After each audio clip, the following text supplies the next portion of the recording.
Graças a Deus que nos dá a vitória por nosso Senhor Jesus Cristo. Cumprimento, saúdo a todos, amada Igreja de Cristo, com a preciosa paz que emana daquele que é príncipe da paz, daquele que dá a paz de uma forma que ninguém pode entender, porque essa paz ela é capaz de exceder todo entendimento. E louvamos a Deus pela oportunidade de estarmos aqui nesta manhã. E queria agradecer a nossa irmã Alcione, que está liderando nesse momento aqui esse trabalho. Também faço menção da irmã Jaqueline, que está viajando, né? Ministério do pastor Josué Valandro. E também eu quero trazer a saudação do meu pastor Vander Gomes, aqui da PIB do Recreio, do pastor Rogério, que é o meu líder direto do departamento de ensino. E ali nós trabalhamos também na área de educação, do ensino. Então, nós temos em comum esse amor, esse apego à preciosa palavra do nosso Deus. Amém? Eu queria que você abrisse comigo a sua Bíblia no Salmo de número 90.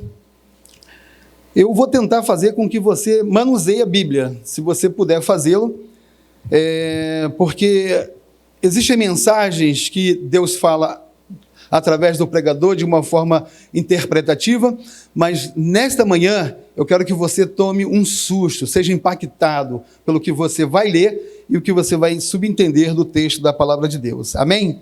Salmo 90, esse é o salmo mais antigo da Bíblia, porque ele foi escrito pelo homem de Deus, varão chamado Moisés, meu xará.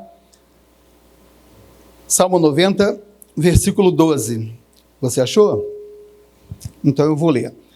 Ensina-nos a contar os nossos dias de tal maneira que alcancemos coração sábio. Graças a Deus. Então, a Bíblia, ela dá uma ideia de que aqueles que buscam o Senhor, eles têm vida. Existe um privilégio, existem bênçãos embutidas, bênçãos que estão inerentes àqueles que buscam, àqueles que caminham, àqueles que pedem, àqueles que buscam, porque nós temos a promessa de Deus,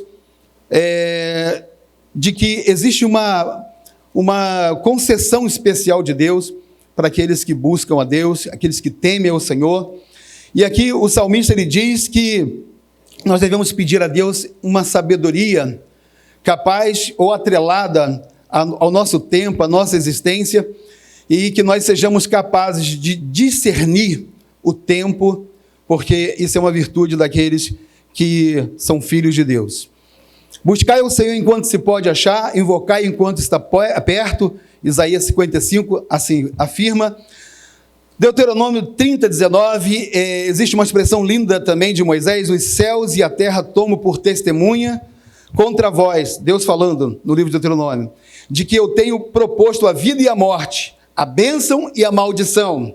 Escolhe, pois, a vida para que vivas tu e a tua descendência. Então Deus diz que é preferível que você escolha sabiamente o caminho da vida. E Amós 5,6 diz: portanto buscai ao Senhor e vivei. Ou seja, existe uma relação muito forte de vida, de plenitude de vida para aqueles que buscam a Deus. Isso está exarada no texto das Sagradas Escrituras. Então, o que Deus colocou no meu coração nesta manhã para partilhar com vocês, visto que aqui é o...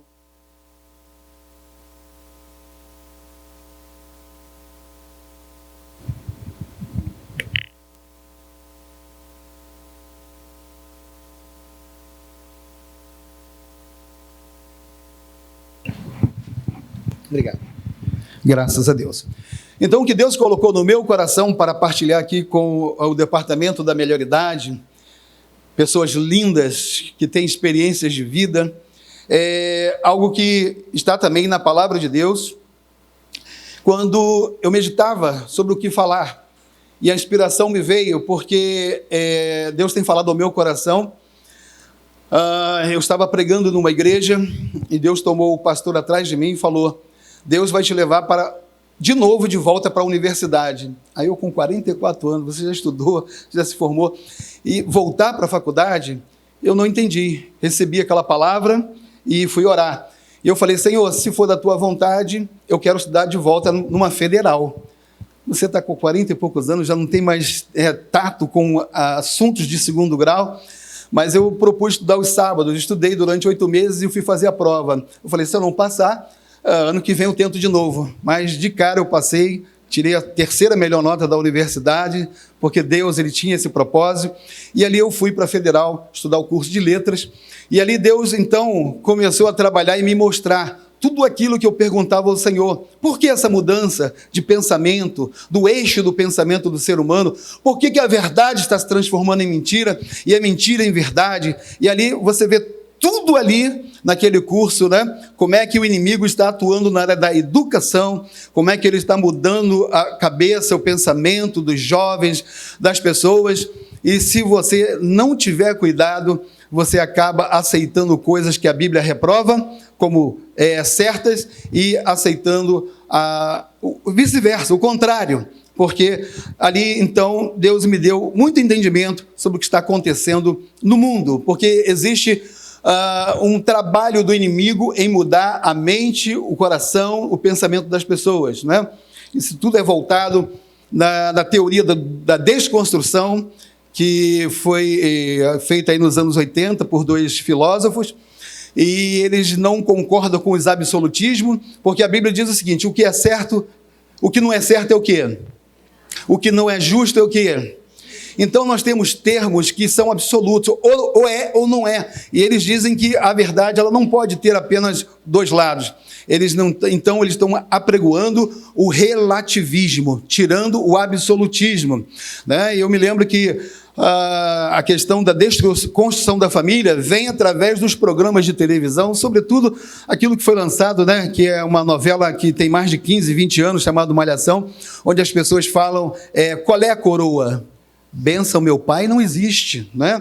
Então a ideia é desconstruir, desformatar a família, essa instituição bíblica e genuína que Deus instituiu e que é bênção do Senhor. Aleluias, né? E eu me lembro que na sala de aula, os professores, né, eles falam mal de papa, de pastor, não estou nem aí.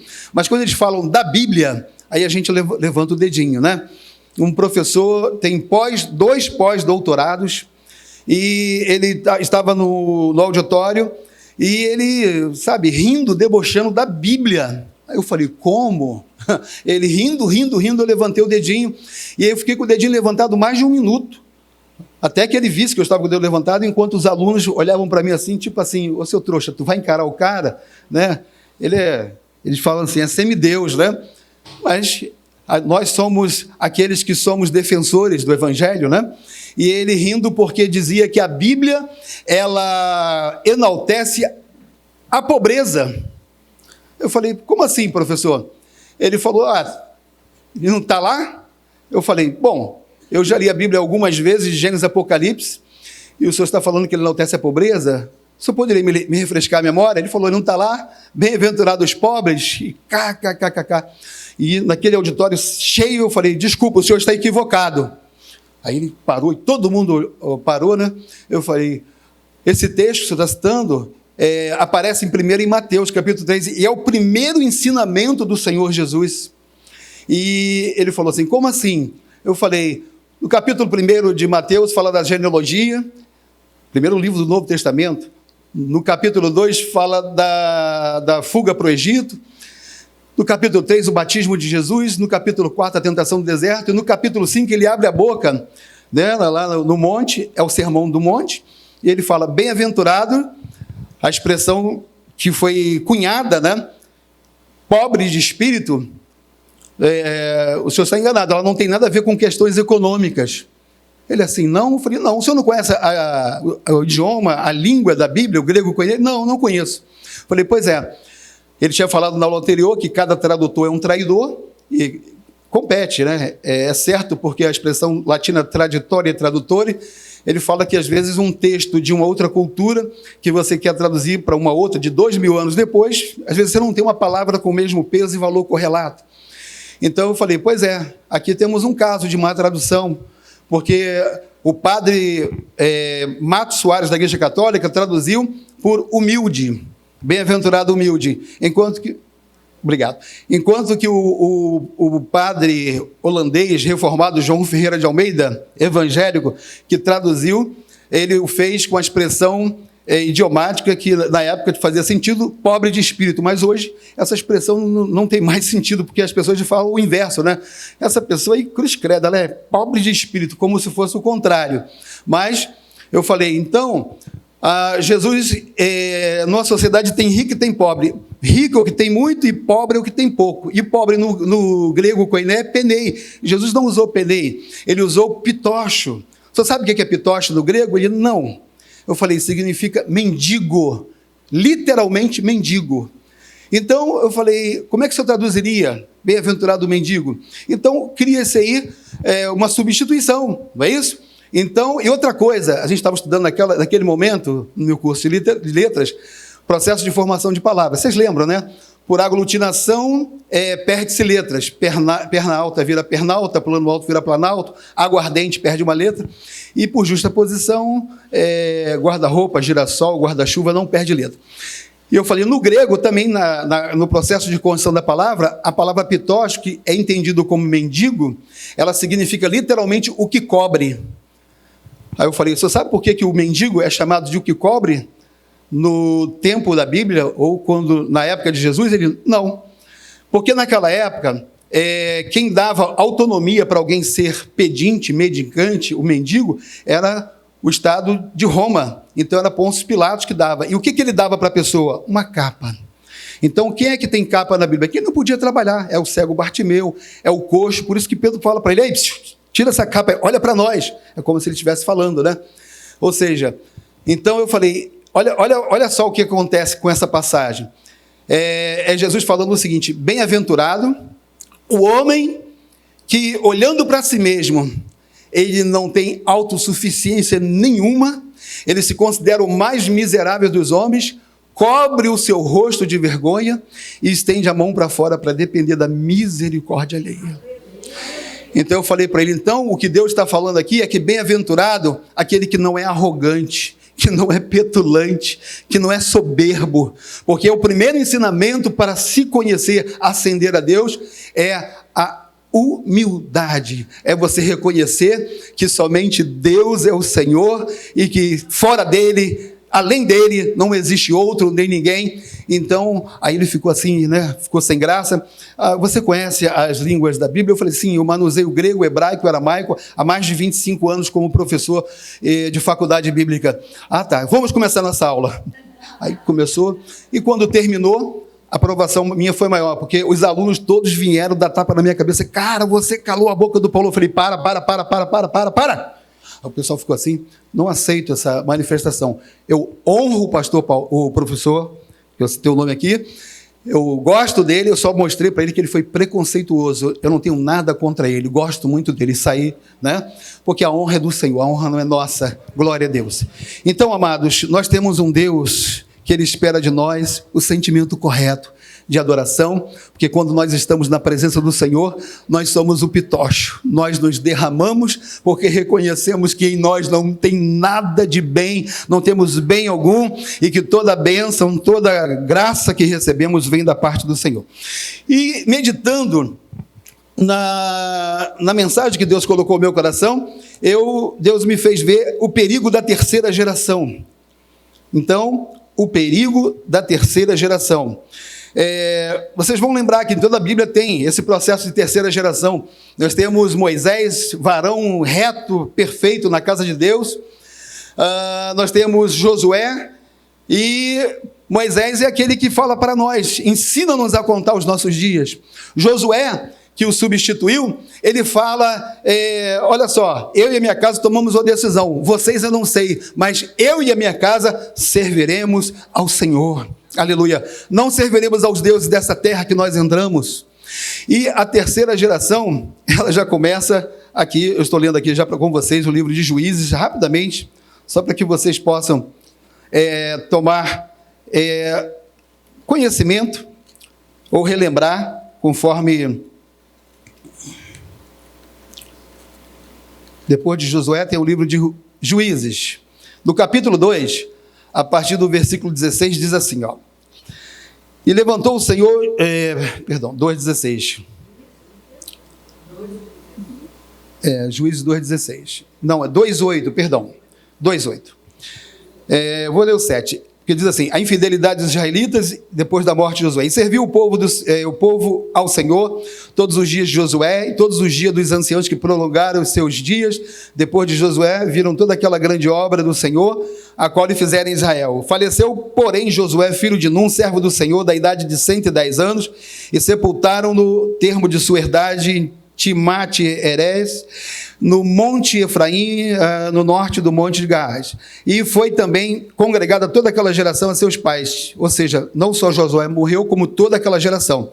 E após ele se levantou uma geração que não conhecia o Senhor, nem tampouco a obra que fizera a Israel. Pelo que fizeram os filhos de Israel, que parecia mal aos olhos do Senhor, e serviram aos balins, e deixaram o Senhor Deus de seus pais, que os tiraram da terra do Egito, e foram-se após outros deuses, dentre os deuses das gentes que havia ao redor deles, e encurvaram-se a eles, e provocaram o Senhor a ira. Eu não vou continuar a leitura, mas é só para você entender. Deus mandou que eles expulsassem o povo que estava naquela terra. E a gente vai ler aqui que do povo de Israel, a tribo de Efraim, a tribo de Zebulon, a tribo de Aser e a tribo de Naftali não expulsaram.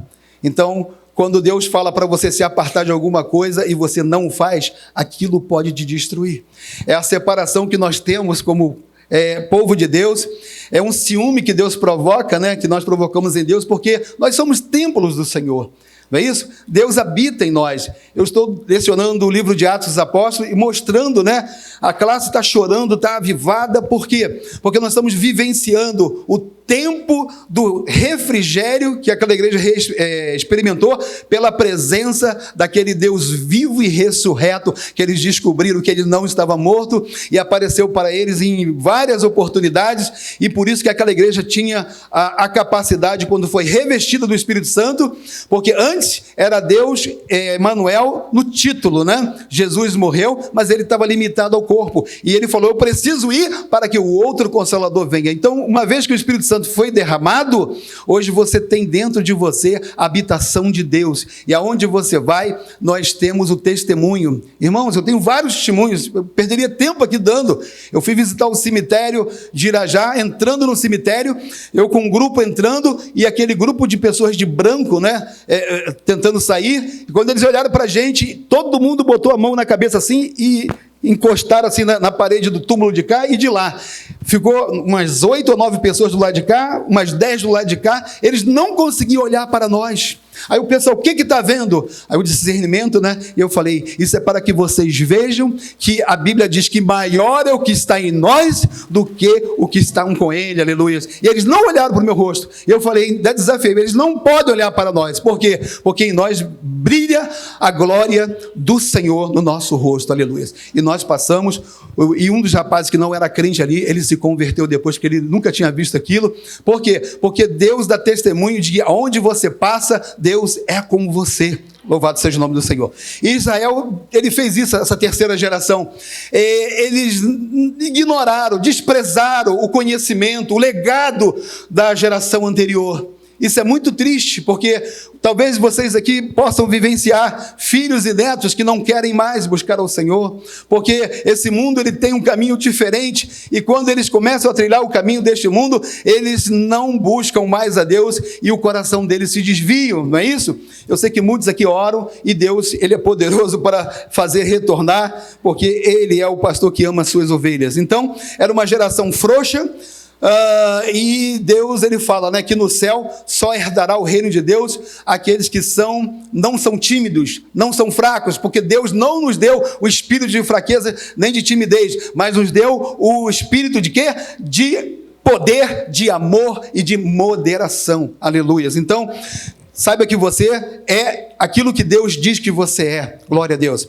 Então eles serviram aos ídolos ligados à prosperidade e à fertilidade. Então os deuses que eles procuraram eram deuses que tinham nome, como Baal era Deus da fertilidade. Por que eles tinham a tentação de ir até Baal? Porque todo mundo quer ser próspero, todo mundo quer ser, sabe, bem-sucedido. E nós aprendemos uma coisa, que quando você busca riquezas fora da vontade do Senhor, a bênção de Deus não está sobre a sua vida. Aleluia. Porque Deus é o principal, o maior interessado em prosperar a vida dos seus filhos. Mas a prosperidade correta, ela tem que estar de forma correta, de forma ética, de forma moral, de forma espiritual, para que o coração de Deus se agrade e você possa então receber a bênção do Senhor, que a Bíblia diz que a bênção do Senhor, a prosperidade do Senhor, enriquece, não acrescenta dores, né? Não existe nenhum tipo de acusação na nossa consciência, porque a gente pode dormir em paz. E aquela geração, ela sofre essa tentação,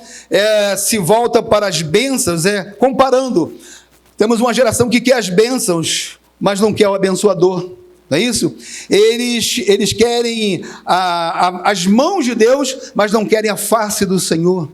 Porque é uma geração imediatista, fast food, né? Tudo para agora. Eles não entendem que Deus trabalha com o tempo, a paciência. Então, amados, nós vemos aqui essa geração que ela agride, que ela faz sofrer o coração de Deus e provoca a ira do Senhor. Então, agora, eu quero mostrar para vocês uma coisa que essa geração teve, que talvez você nunca tenha visto na sua vida como cristão. Tá bom? Abra, por favor, a sua Bíblia numa contagem de 2 historiadores. Eu vou pegar Paulo falando desse tempo e vou pegar Salomão falando desse tempo. Um no Novo e um no Antigo Testamento. Atos 13, por favor. Nós temos aqui uma passagem maravilhosa. O início do ministério de Paulo, assim, de uma forma pública, né? Paulo, o livro de Atos, ele se divide do capítulo 1 ao 12, o personagem principal é Pedro. Do 13 ao 28 é o apóstolo Paulo. E você pode dizer assim, eu posso perguntar, quem é maior, Pedro ou Paulo? Quem que você acha que foi maior, Pedro ou Paulo? Muitos podem dizer Paulo, já citaram, né? Só que é o seguinte, Paulo teve realmente um ministério mais expressivo, mas em termos de obra, de serviço, eles se nivelam. Por quê? Pedro começou o seu ministério pregando um grande sermão. Paulo começou o seu ministério pregando um grande sermão. Pedro curou um coxo, Paulo curou um coxo. Tudo isso você vai ler no livro de Atos. Pedro ressuscitou Dorca, Tabita. Paulo ressuscitou Eutico.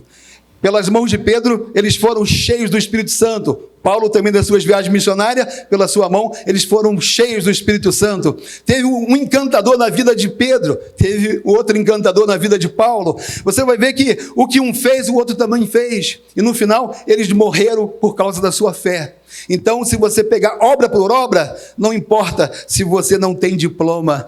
Um simples pescador, ele fez obras poderosas, assim como um homem de anel. Não é o teu título, não é aquilo que você tem, aleluia, que vai fazer você fazer a obra de Deus, mas é você conhecer esse Deus verdadeiro, servi-lo, e você estará apto para fazer a obra do Senhor, independente se você tenha grau de instrução ou não. Basta você conhecer esse Deus e que você pode fazer os mesmos milagres. Glória a Deus. Você pode adorar a Deus por isso? Agora vamos lá. Essa geração conhece matemática, não conhece? Eles são ricos em matemática, né? Sabem fazer compra, pechinchar. Esse pessoal da melhor idade. Então vamos lá. Atos 13, do 16. Vou ler aqui, ó. E levantou-se Paulo, foi o início do ministério de Paulo, né? Pregando lá um grande sermão na igreja de Antioquia, da Síria.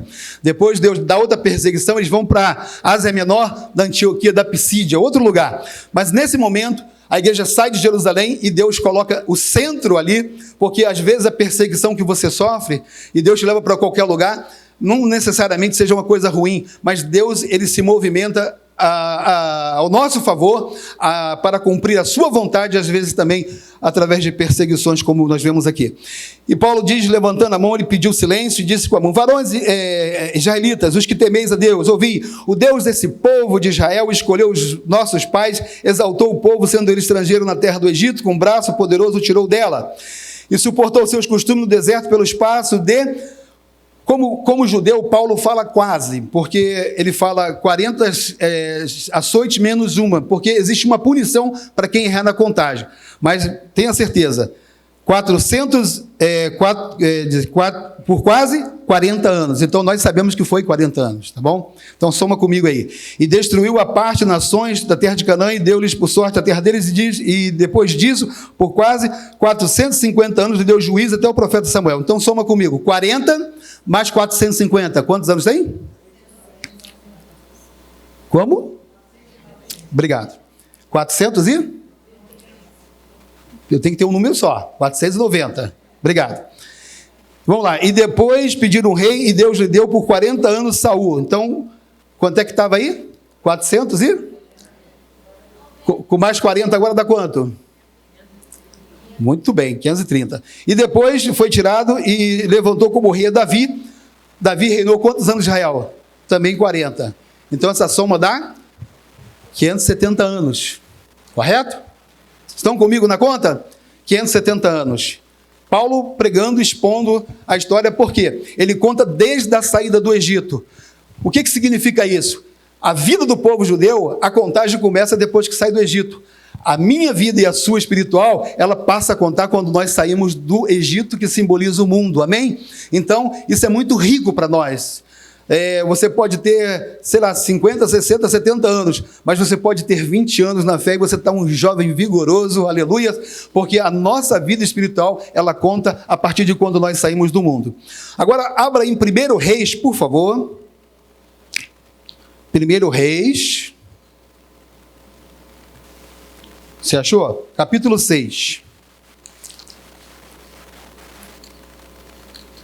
1 Reis, capítulo 6. Acharam? Diz assim: e sucedeu que no ano 480, olha Salomão contando, depois de saírem os filhos de Israel do Egito, no ano 4º do reinado de Salomão, sobre Israel, no mês de Ziv, este é o mês segundo, Salomão começou a edificar a casa do Senhor. Eu me lembro que eu dei aula de arqueologia bíblica há alguns anos, e a gente tem algumas datas na Bíblia, essa aqui é uma delas, para a gente poder achar no tempo, né, a questão cronológica.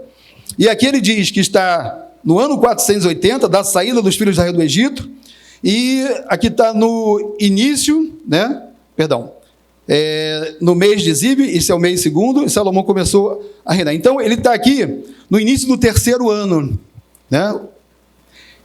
No segundo mês, de novo, isso, no 4º ano do seu reinado, no início do 4º ano. Então, vamos lá. Salomão foi o quê? Antes ou depois de Davi?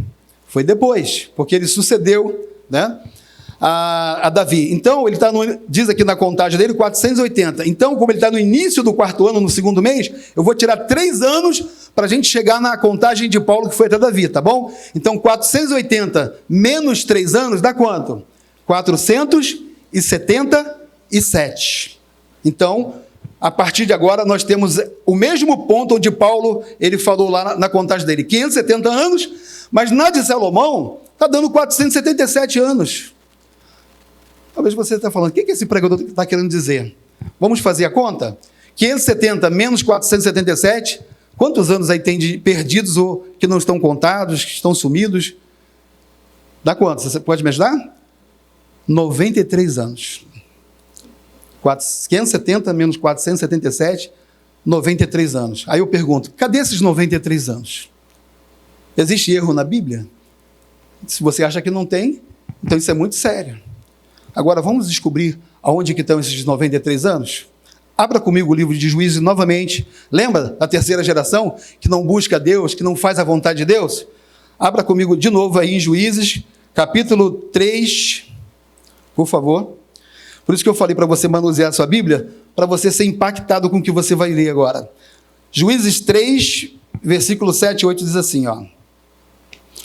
E os filhos de Israel fizeram o que parecia mal aos olhos do Senhor e esqueceram-se do Senhor, seu Deus, e serviram aos Baalins e a Astarote. E então a ira do Senhor se acendeu contra Israel e ele os vendeu na mão de Cusã-Risataim, rei da Mesopotâmia, e os filhos de Israel serviram a Cusã-Risataim durante 8 anos. Olha aí. Tem 8 aí. Desobedeceu, servidão. 8 anos não contados. No mesmo capítulo, no versículo 12 ao 14, diz assim: porém, os filhos de Israel tornaram a fazer o que parecia mal aos olhos do Senhor. Então o Senhor esforçou Eglon, rei dos Moabitas, contra Israel, e fizeram o que parecia mal aos olhos do Senhor, e ajuntou consigo os filhos de Amon, os amalequitas, e feriu Israel, e tomaram as cidades das palmeiras, e os filhos de Israel serviram a Eglon, rei dos Moabitas, quantos anos? 18. Temos aí 8 mais 18, 26. Muito bem. Capítulo 4 agora, versículo 1 ao 3. Porém, os filhos de Israel tornaram a fazer o que parecia mal aos olhos do Senhor, depois de falecer Eude, e vendeu o Senhor na mão de Jabim, rei de Canaã, que reinava em Azor, e Císera, o capitão do seu exército, o qual então habitava em Harosete e Ragoim. Então os filhos de Israel clamaram ao Senhor, porquanto Jabim tinha 900 carros de ferro, e por quantos anos? 20 anos oprimia os filhos de Israel violentamente. 26 mais 20, 46. Estamos chegando lá. Capítulo 6 agora, por favor. Versículo 1. Porém, os filhos de Israel fizeram o que parecia mal aos olhos do Senhor, e o Senhor os deu na mão dos midianitas por 7 anos. 46 mais 7, 53. Estamos chegando lá. Agora, capítulo 13. Capítulo 13, versículo 1, diz assim: e os filhos de Israel tornaram a fazer o que parecia mal aos olhos do Senhor, e o Senhor os entregou na mão dos filisteus por 40 anos. 53 mais 40, 93. Está aí, porque não foram contados. Porque quando você não busca Deus, é tempo apagado. É um apagão. Eu trabalho para o Senhor há 40 anos, mas você serve a Deus fielmente? Porque você tem que entender que quando você não busca Deus, o tempo da sua vida é apagado. Isso é muito sério, irmãos, muito sério. Então, Deus trata com o povo de uma forma geral, mas Deus também trata de forma pessoal. Abra a sua Bíblia agora no livro de Gênesis, capítulo 4, por favor. Nós temos agora a geração de Caim, de Abel e Sete. Olha a importância disso. Abel não teve filhos, mas ela é a geração espiritual daqueles que entenderam o desejo do coração de Deus, da história do amor do Pai, não é isso? Porque na hora de ofertar, ele ofertou com sangue. Por que ele ofertou com sangue? É muito simples, se você ler a Bíblia você vai entender. Porque quando Adão e Eva pecaram, tentaram se esconder, Deus os achou, sabe o que Deus fez para eles? Para cobrir a nudez dele? Matou um animal e cobriu-os de pele. Então os pais contaram para os filhos: o nosso Deus sacrificou um animal e com a pele dele nos cobriu a nossa vergonha, a nossa nudez. Então ele entendeu que para Deus tinha que ser algo com vida, com sangue. E Caim é aquele típico, né? A geração dele não teve filhos, claro, e teve a influência sobre a geração e a vida daqueles que ignoram a vontade de Deus, da lei de Deus, e são orgulhosos, porque eles querem oferecer para Deus aquilo que eles acham que eles produziram. Então, dar para Deus aquilo que você pensa, né, que vai agradar a Deus, não. O que Deus se agrada já está estabelecido, né? Aqueles que me amam, eu os amei, quer dizer, ele nos amou primeiro, né? Esse é o segredo, você entender que ele ofereceu para nós alguma coisa primeiro. Então, tudo que você vai dar para Deus não deve ser fruto do seu orgulho, não, mas é entendimento daquilo que Deus se agrada para dar. Louvado seja o nome do Senhor. E nós vemos aqui a geração de Caim. Abra comigo rapidamente Gênesis 4. Irmãos, me perdoe, é o meu prazer, é a palavra de Deus. Por isso que eu quero compartilhar com vocês, para que vocês vejam de forma perto, lendo a Bíblia, porque às vezes a gente lê a Bíblia, não tem muita noção, mas Deus está falando através da sua palavra. Louvado seja Deus. Capítulo 4, do 16 ao 24, eu vou ler, mas assim, talvez saltando alguns versículos, que eu não quero enfadar os irmãos, mas diz assim, 4, 16, diz assim: E saiu Caim diante da face do Senhor e habitou em Nod, da banda do oriente do Éden. Conheceu Caim sua mulher, teve o Enoque, né? Edificou uma cidade e chamou o nome da cidade pelo nome do seu filho Enoque. Aí, olha só o segredo dessa genealogia de Caim. E Enoque nasceu Irade, e Irade gerou Meujael gerou a Metusael gerou Lameque, e Lameque tomou para si. Ou seja, ele vai dizer aqui que Jabal foi pai dos que habitam em tendas e gado, o nome do seu irmão foi Jubal, no versículo 21, que é pai de todos que tocam harpa e órgão. No 22 diz que Zilá também teve a Tubal-Caim, mestre de toda a obra de ferro, e a irmã de Tubal-Caim, que foi Naamá. O que Deus está mostrando aqui? Que o livro de Gênesis é o livro do início, das origens, do princípio. Então está mostrando onde foi as primeiras profissões. Muito bem. Mas aqui não tem vida na geração de Caim. Quem foi que Deus deu no lugar de Abel, que foi morto? Um filho chamado Sete. Então, vamos ler no capítulo 5 agora a genealogia de Sete. A partir do versículo 6, diz assim: E viveu Sete 105 anos e gerou a Enos. E viveu Enos, depois que gerou a Enos, 807 anos, gerou filhos e filhas. E foram todos os dias de Sete, 912 anos, e morreu. E viveu Enos 90 anos e gerou a Cainã. E viveu Enos, depois que gerou a Cainã, 815 anos, gerou filhos e filhas. E todos os dias de Enos foram 905 anos e morreu. E viveu Cainã 70 anos e gerou a Malaleel. E viveu Cainã, depois que gerou a Malaleel, 840 anos, gerou filhos e filhas. Ou seja, se eu continuar aqui a minha leitura, tem aqui uma coisa que não tem na geração de Caim. O que é? Você já notou? A geração de Caim não tem o quê? Que essa tem?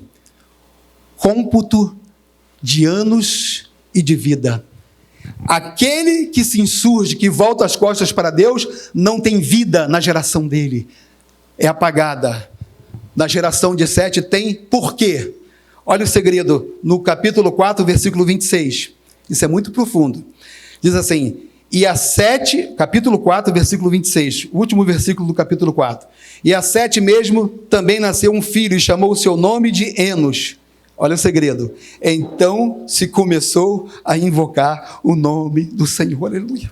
Aquele que invoca Deus, que busca Deus, ele tem plenitude de vida, tem corpo, tem memória, porque a memória do justo é eterna, a Bíblia diz, mas aqueles que não, eles desprezam Deus, eles sofrem um apagão, não tem registro deles. Isso é muito sério, muito profundo. Louvado seja o nome do Senhor. É com a nação de Israel e é com o ímpio só? Não, vamos ver agora com o servo do Senhor. Gênesis 16. Olha só esse homem maravilhoso que nós temos, que é referência para nós. Gênesis 16, Abraão. Só que aqui ele ainda é Abrão. E existe um segredo, um mistério tão grande que Deus faz aqui com ele, porque quando Deus muda o nome dele de Abram para Abraham, porque no português não tem nenhuma som correlato, né? A gente estuda fonemas, no inglês já tem, porque o nome dele no inglês é Abraham.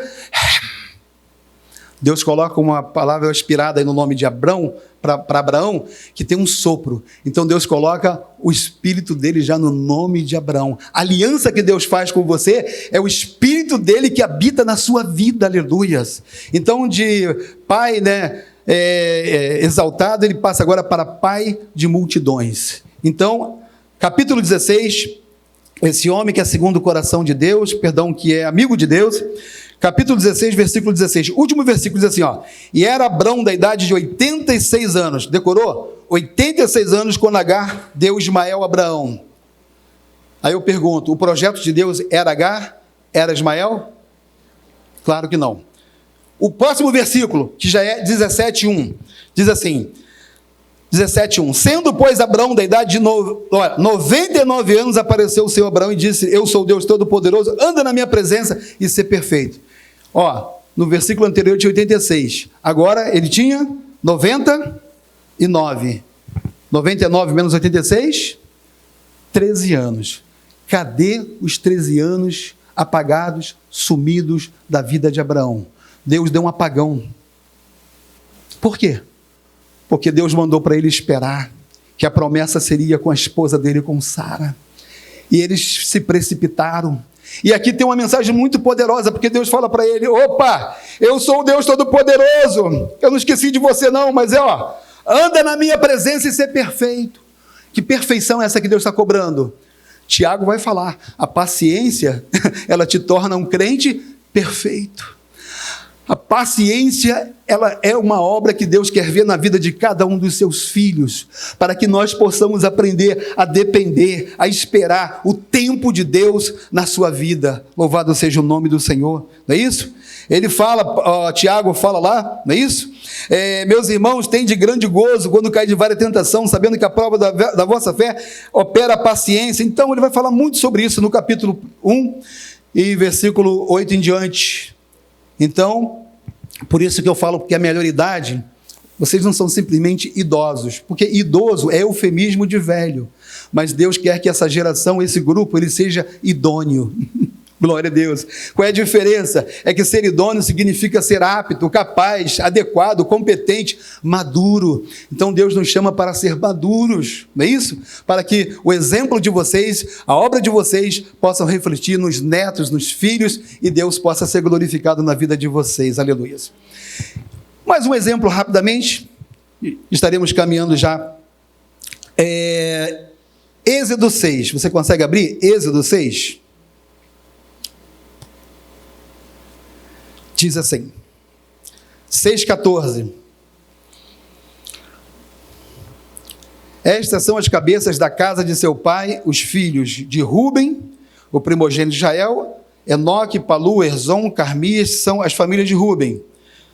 Agora, depois, família de Simeão. E os filhos de Simeão, Gemuel, Jamim, Oade, Joaquim, Zoá e Saul, filhos de uma cananeia. Estas são as famílias de Simeão. E estes são todos os filhos da casa de Levi, segundo as suas gerações. Aí vai falar, Coate, Merari, Gerson, e os anos da vida de Levi foram 130 anos, e aqui vai começar a numerar também aquela questão. Ou seja, na linhagem de Levi, contam-se os anos. Na linhagem de Ruben e de Simeão, não contam. Por quê? Aí é que você tem que amar a palavra de Deus e lembrar que Ruben, ele, quando Jacó, em Gênesis 49, ele vem chamar cada um dos seus filhos. Isso é para a gente saber que tudo que a gente faz, nós vamos dar conta diante do nosso Pai. E Rubens foi chamado, e Jacó lembra ele, Simeão e Levi, né, são irmãos, 49:1 de Gênesis assim, depois chamou Jacó seus filhos e disse, ajuntai-vos e anunciar-vos-ei o que vos hão de acontecer nos derradeiros dias. Então olha a bênção de Jacó sobre os seus filhos. Ajuntai e ouvi, filhos de Jacó, e ouvi a Israel, vosso pai. Ruben, tu és o meu primogênito, minha força e o princípio do meu vigor, o mais excelente em alteza e o mais excelente em poder. Aí ele fala, inconstante como a água, não será mais excelente, porquanto subiste ao leito do teu pai, então o contaminaste subindo a minha cama. Lembra que ele traiu o pai dormindo com a concubina dele? Então, pecados sexuais escondidos, isso faz com que, pecados não confessados, isso faz com que você tenha o teu tempo apagado. Nós não precisamos ser escravos de nenhum pecado que nós temos cometido, irmãos. Nós temos um advogado junto ao Pai. Filhinho, não pequeis, mas se pecar, temos um advogado diante do Pai, Jesus Cristo justo, né? E Ele é fiel para nos perdoar todos os pecados e nos purificar de toda injustiça. Não deixe ser escravo disso.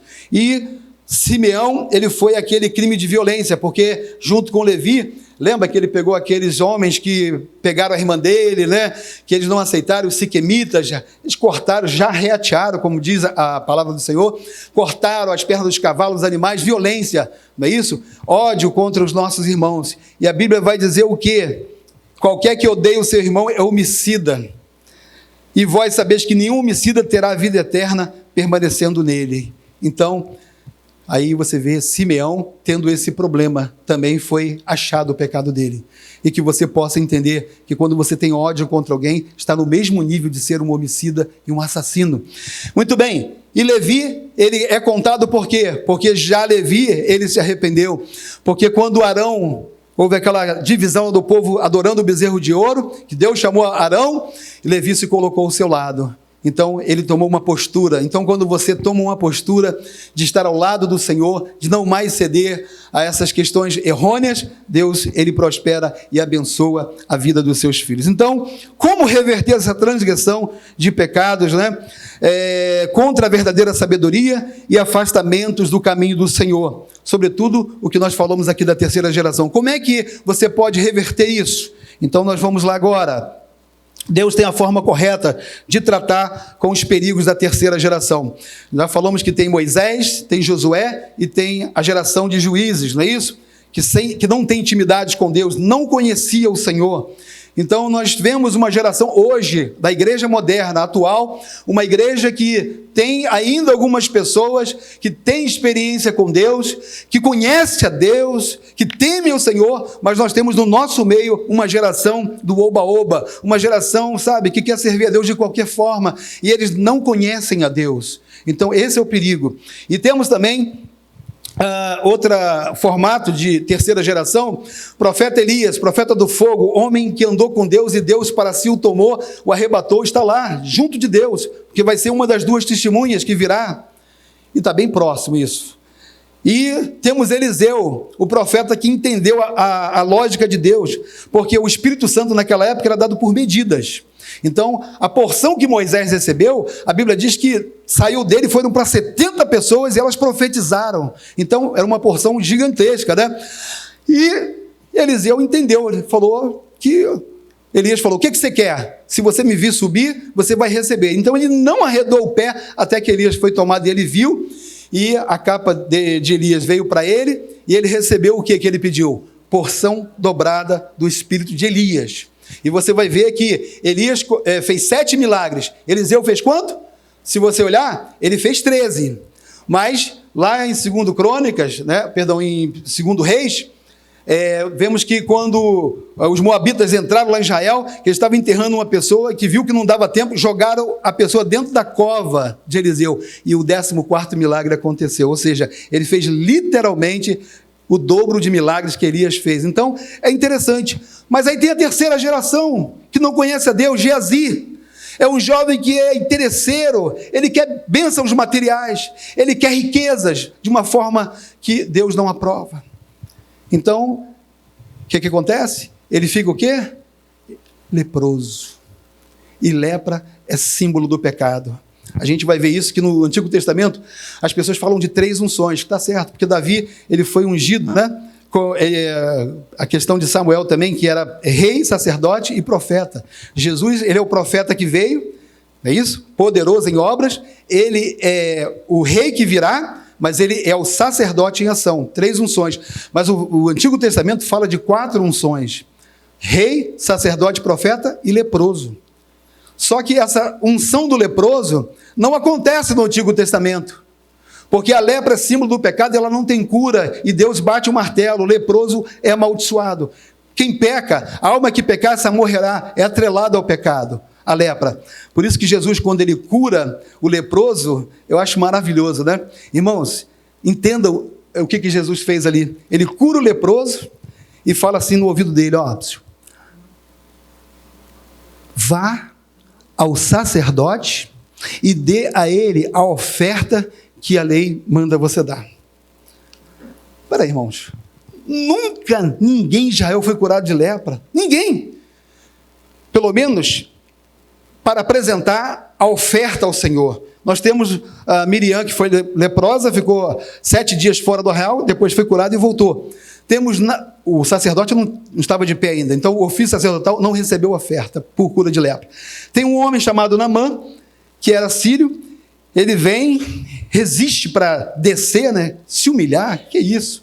Eu sou general, tomar banho nesse rio podre aqui, mas era ali, porque Jordão, onde eles estão lá, o nome Jordão significa o quê? O que desce, porque ele fica quase 400 metros abaixo do nível do mar. Então, o caminho para Deus é humilhação, é você entender que quando você se humilha, Deus, ele te honra, aleluias. Então, aquele general vai, aquele moço, né, que estava ao lado dele, falou: meu senhor, se ele te pedisse uma coisa difícil, tu não faria? Aí ele: é mesmo.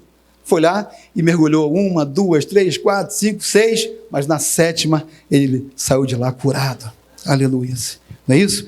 Aí ele pede desculpas, ele fala: eu vou entrar na casa de Rimon, lá o Deus da Síria, mas eu reconheço que o Deus verdadeiro está aqui em Israel. Aí ele diz: vai em paz, vai em paz. Então, o ofício sacerdotal não recebeu uma oferta de cura. E quem que inaugura isso? Olha a glória do Evangelho no meio dos sacerdotes. Quando eu fiz um curso lá em São Paulo, na Missão Antioquia, sobre grupos não alcançados, nós trabalhamos esse tema. Grupos não alcançados. Os sacerdotes não conviviam com o povo de Israel. O que Jesus faz? Cura aquele leproso e fala, não precisa falar para ninguém aqui não. Como assim? Você vai calar a boca de um fato tão glorioso? Aí ele fala, olha, vai lá e apresenta o sacerdote. Então ele chega diante do sacerdote para apresentar aquela cura, né? Eu vou falar aqui hipoteticamente, porque a Bíblia ela é muito concisa. E ele deve ter chegado lá, está na fila, né? Chegou a vez dele. E aí, o que você é? Um sacerdote novo, cheirando a leite? Eu vim apresentar minha oferta. Pode falar, qual é a doença? O que você foi curado? Lepra. Ele coçou a cabeça. Nunca fiz isso. Foi chamar o chefe dele. O que é? Pô, tu não sabe não? Tu já treinei tanto. Não, mas isso eu não conheço. O que é? De lepra. O chefe dele, eu também não. Vamos chamar o sumo sacerdote. Ele devia estar dormindo, né? Isso aí é a suposição minha. Oh, vocês não me deixam descansar? O que houve? Não, é que tem alguém aqui querendo pagar uma oferta de lepra. Abalou a casa sacerdotal, porque foi o primeiro, e Jesus mandou para eles. Por isso que em Atos 7, quando a igreja começa a explodir, fala assim, e a igreja crescia e se multiplicava, e grande parte dos sacerdotes obedeciam à fé. Deus é tão especial que ele lembra dos sacerdotes que o servem, ele mostra que Deus está presente, que Deus ele veio, ele visitou o seu povo. Então, amados, é glorioso. A lepra é símbolo do pecado, e Jesus é aquele que cura a lepra dos seus filhos que se arrependem, glória a Deus, e que tem esse desejo de se ver livre do pecado. Então, nós temos aqui uma configuração do Deus de Abraão, o Deus de Isaac e o Deus de Jacó. O que significa isso? Antes de Deus ser Deus de Israel, ele se apresenta como Deus de Abraão, Deus de Isaac e Deus de Jacó. Existe na Bíblia 187 vezes a afirmação do nome o Deus de Abraão, amigo de Deus. É o homem mais famoso, ele é mais famoso que Jesus. Abraão é mais famoso que Jesus hoje no mundo. Tem certeza? Tenho, sem medo. Porque a promessa de Gênesis 12 é que engrandecerei o teu nome, tu serás uma bênção, né? Quem te abençoar será abençoado, quem amaldiçoar será amaldiçoado, porque Abraão, ele é pai do cristianismo, tá? A gente conhece, ele é pai do judaísmo, todo mundo conhece, e ele é pai do islamismo, todos o conhecem. Jesus ainda não é tão famoso, mas a Bíblia diz que em breve Jesus vai ser apresentado, né, como Senhor, todo joelho vai se dobrar, toda língua vai confessar para a glória de Deus Pai que Jesus Cristo é o Senhor, aleluias, essa promessa tem. E aqui já encerrando, irmãos, a imagem de Abraão, eu quero que vocês entendam isso, antes dele ser Deus de Israel, é Deus de Abraão, Deus de Isaac, Deus de Jacó, porque Deus quer se mostrar trino, Deus trino. Deus falou para Isaías, a quem enviarei? Deus não é um, único? Mas aí a segunda frase, quem há de ir por nós? Ele é trino, ele é Pai, ele é Filho e Espírito Santo. Em Abraão tem a imagem do Deus Pai, não dá tempo de falar sobre isso. Em Isaac, ele é a imagem do Filho, aquele lá que deveria ser morto, mas Deus não deixou, porque não era aquele que deveria morrer, era o Filho de Deus. Mas em Jacó, nós temos uma coisa muito gostosa, é que é a obra do Espírito Santo. É o Jacó que nós somos, né? É a terceira geração. É a geração que o nome já diz suplantador, enganador. E ele passa a vida toda com aquela luta, querendo mudanças. Deus o prospera, ele é enganado, ele engana o seu pai, sua mãe, o seu sogro o engana. Mas o que acontece? No final, quando ele está voltando por ordem de Deus, ele passa pelo Val de Jaboque, não é vale, Val de Jaboque, que é o lugar onde a água é mais baixa, né? A água é mais rasa, e ele passa ali, ele passa todo mundo, e quando ele volta, ele fica sozinho com o anjo do Senhor. E ele luta com aquele anjo, e demora-se muito, aquele anjo que ia subir, ele fala, não, eu não vou te deixar enquanto tu não me abençoares. E qual era a bênção que ele queria? A bênção está na pergunta que o anjo do Senhor faz, que ali é um caso de teofania, é o próprio Senhor Jesus ali apresentando antes da encarnação, porque aquele anjo ele vem como mensageiro e ele fala como Deus. Muito bem, ele faz uma pergunta, qual é o teu nome? Aí a Bíblia diz, meu nome é Jacó, mas se você for no original, meu nome é Jacob.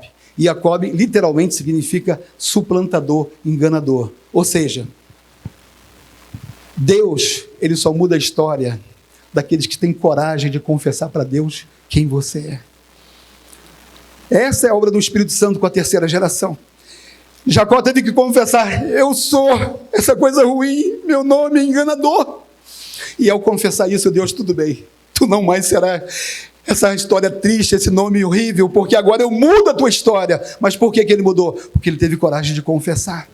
Então, quando nós confessamos para Deus, sabe, as nossas mazelas, os nossos erros, Deus é poderoso para transformar, dar uma nova página, uma nova história, começar um novo dia, como o texto diz que começou um novo dia, raiou o sol. Então, aqueles que têm coragem de confessar para Deus o que são, porque hoje a obra é do Espírito Santo, e o Espírito Santo ele trabalha com essa questão de transparência.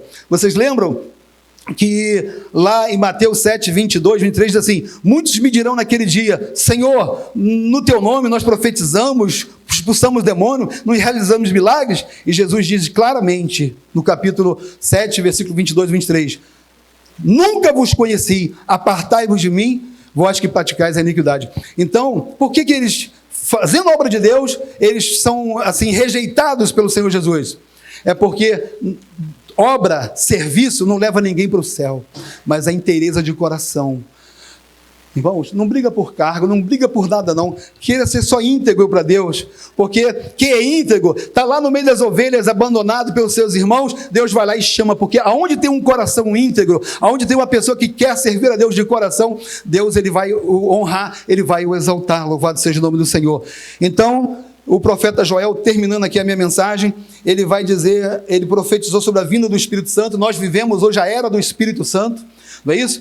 Então, ele falou que o Espírito Santo seria derramado sobre toda a carne, ele previu o derramamento do Espírito Santo, essa terceira pessoa da Trindade, e ele nos fala algo profundamente sobre a restauração prometida, após a nós, a terceira geração, aos que desprezam a vontade de Deus, aos insensatos que não atinam para a verdadeira sabedoria. Joel, ele vai falar uma coisa muito interessante no capítulo 2 de Joel, e no versículo 31 tem uma promessa. Olha a promessa de Joel: e restituir-vos-eis os anos que o gafanhoto comeu, a locusta, o pulgão e o meu grande exército que veio contra vós. Deus promete: comereis abundantemente, vos fartareis e louvareis o nome do Senhor vosso Deus, que procedeu para convosco de forma maravilhosa, e o meu povo nunca mais será envergonhado. Olha que promessa maravilhosa. E vós sabereis que eu estou no meio de Israel, porque eu sou o Senhor vosso Deus, e não há outro, e o meu povo nunca mais será envergonhado. De novo. E há de ser que depois derramarei do meu espírito sobre toda a carne. Ele vai fazer essa promessa. Deus promete restituir os anos consumidos, os anos de apagão. Mas como? Essa é a promessa. Aonde é que está a condição? No mesmo capítulo 2, versículo 12, diz assim, ó: assim agora mesmo diz o Senhor: convertei-vos a mim de todo o vosso coração, e isso com jejuns, e com choro, e com pranto, e rasgai o vosso coração, e não as vossas vestes, e convertei-vos ao Senhor vosso Deus, porque Ele é misericordioso e compassivo, e tardio em irar-se, e benignidade, e grande benignidade, e se arrepende do mal. Então, amados, o que Deus espera de nós é uma atitude sincera, de confessar a Deus, de falar aquilo que impede o nosso crescimento, as nossas mentiras, a gente se despir, porque rasgar as vestes era uma atitude que as pessoas viam que ela estava se humilhando, mas Deus falou: não quero isso não, eu quero que você rasgue o seu coração, eu quero que você entenda que eu vou abençoar a tua parentela, a tua família, a tua casa, os seus filhos, mas se você for sincero para comigo, se você confessar, se você se arrepender, e essa é a promessa de Deus, não é isso? Eu louvo a Deus. Encerro com uma historinha. Aqui eu encerro. Eu prego às vezes para criança, para adolescente, e eu fui pregar num congresso de crianças, mas é uma mensagem, é uma história que fala disso, ó. Joãozinho e Mariazinha, acho que em 3 minutos eu conto. Joãozinho de férias e Mariazinha na casa da vovó. Gostoso, né? Os vovós com seus netos. Tem até um vídeo do pastor Cláudio Duarte, ele: o que são avós? Ele fala que são pessoas abusadas, né? Que dão liberdade para os netos. Mas Joãozinho estava lá, pegou uma pedra no lago, né? Aquela coisa que a gente fazia quando era criança, jogava a pedra e dando kicks na água, né? O que aconteceu? Ele começou a jogar pedra, a pedra pegou no pato da vovó, no duque, o pato cevado que a vovó tinha, gostava, comia na casa da vovó, e ele viu que o pato tombou. Quando ele foi ver, o pato estava morto, né? O pato morreu, ele ficou desesperado, ele orou para um lado, não soube o que fazer. E na inocência dele, ele falou: eu vou enterrar. abriu um buraco na terra, enterrou e guardou. E foi brincar. A vovó, no dia seguinte, falou, vocês estão aqui, vamos ajudar a vovó? Joãozinho, depois do almoço você vai varrer o quintal, tá bom? E Mariazinha, depois do almoço, você lava a louça, ok? Ok. Aí brincaram, quando foi depois do almoço, Joãozinho pegou a vassoura e varreu tudinho, foi guardar, e a louça estava lá. Ele falou, Mariazinha, você não vai lavar a louça, não? Ela, não, você que vai. Eu, por que eu? Vou falar do pato. Meu Deus. Né? Os filhos gostam de tirar vantagem, né, do erro do outro. E ele ficou, então, triste, foi lavar a louça. No dia seguinte ele acordou, foi brincar, coisa e tal, varreu o quintal, quando ele olhou, a louça todinha lá para lavar. Mariazinha, você, o pato. Ele foi e lavou. A semana todinha ele lavou, né? Até que ele não aguentou mais. Ele chamou a vovó, preciso falar com a senhora. E ali ele falou, vovó, o Duque. Você viu o Duque, meu filho? Eu estou preocupado, não mais vi, eu vou bater ele. Mas como é que foi isso? Eu joguei uma pedra, bateu, eu enterrei. Mas, meu filho, por que você não me falou? Ele estava cevado, a gente ia ter um pato, se fosse o paraense, né? Um pato no tucupi, um pato com laranja, sei lá, um pato assado. Você enterrou. Se te chamasse vovó ia resolver. Vovó, me perdoa. Está perdoado, meu filho, mas faz uma coisa. Toda vez que você cometeu uma coisa que você não sabe resolver, chama a vovó. Porque eu vou saber resolver, tá bom? Me dá um abraço, me dá um cheiro, ele ficou todo feliz e foi brincar. Dia seguinte, ele acordou de manhã, né, brincou, depois do almoço ele varreu o quintal e olhou para a louça amontoada lá, Mariazinha, você. Aí ele, nananina, não. Vou falar com... Já falei e vovó me perdoou. A mensagem é simples, não deixe o inimigo ganhar terreno no seu coração com acusação de coisas que você pode ir a Deus, confessar e ter de Deus a libertação, a vitória e uma mente cônscia, né? Maravilhosa, liberta, livre para a glória do nome do Senhor. Amém? Que Deus abençoe a este departamento, que Deus abençoe a sua igreja e foi um prazer falar com os irmãos, transmitir essa palavra para a glória e enriquecimento do corpo de Cristo. Deus abençoe a todos, em nome de Jesus. Amém.